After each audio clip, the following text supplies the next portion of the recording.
దేశం కోసం స్వతంత్ర పోరాటం మనం చేసాం. కానీ ఇప్పుడు బ్రిటన్‌లో ప్రజలు, బ్రిటన్‌లోని దేశభక్తులు బ్రిటన్ స్వతంత్రం కోసం పోరాడుతున్నారు.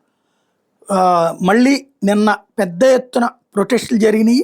సెంట్రల్ లండన్‌లో వందలాదిగా ఒక్కసారిగా వీధులనంతటిని చుట్టుముట్టారు. వీధులన్నీ నిండిపోయినాయి.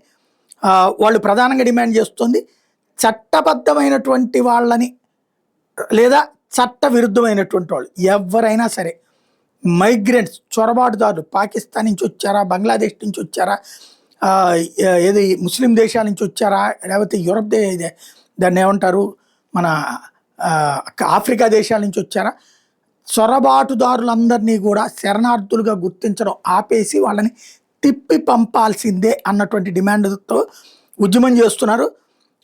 బ్రిటన్లో గ్రేట్ రీప్లేస్మెంట్ అవసరం, లేదంటే చివరికి బ్రిటన్ పౌరులకే దిక్కులేని పరిస్థితి అయిపోతుంది అన్నటువంటిది వీళ్ళ ప్రధానమైనటువంటి ఆందోళన.